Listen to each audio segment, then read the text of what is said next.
महासभेने 30/08 रोजी पाडलेला 39वा ठराव जो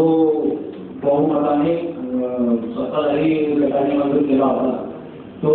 माननीय आयुक्त साहेब शासनाचे जो प्रतिनिधी आपले त्यांनी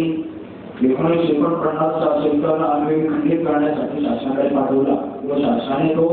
विखंडित करून सुद्धा पाठवला आणि त्यांनी तत्परतेने शासनाकडे जो ठराव विखंडित करणे पाठवला त्याचं मी सर्वात पहिले आयुक्त साहेबांचं अभिनंदन करतो। या महासभेला कर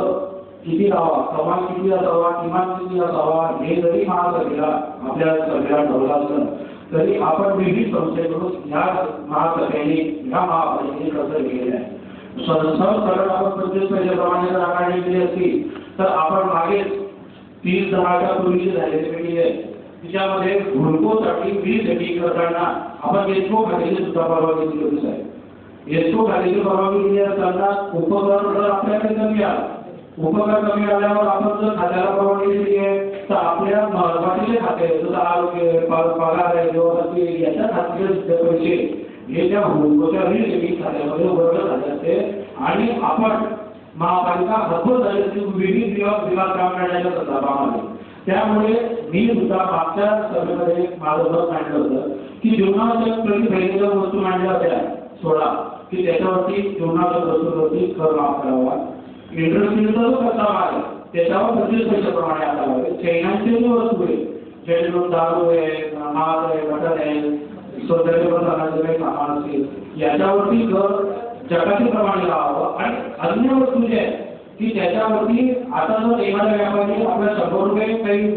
वस्तू मागे भरत असेल तर 85 रुपयाप्रमाणे जर आपण घेतलं तर 15% आपण त्याला सुटवू शकले असेल आणि 15% आपल्याला शासन सूट देणार होते जेणेकरून आपल्या महापालिकेला कुठल्याही प्रकारचं नुकसान झालं नसतं, व्यापारानेही त्याच्यामध्ये फायदा झाला असता। कारण जगाच्यावरती त्यांचा होणारा त्रास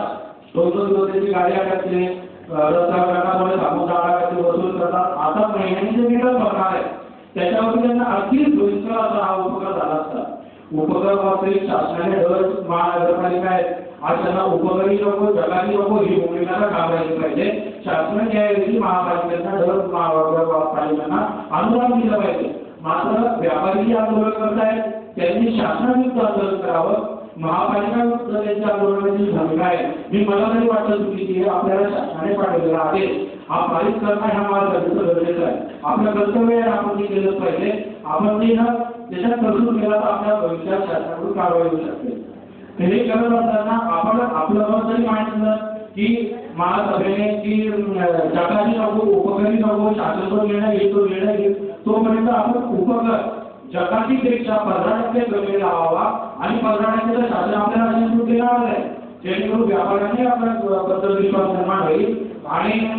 येणाऱ्या भविष्यामध्ये खर्च आपल्याला जो विकास करावा असतो या संदर्भात आपल्याला प्रामुख्याने कुठल्याही प्रकारची उणीव असणार नाही याची दखल महासभेने घ्यावी अशी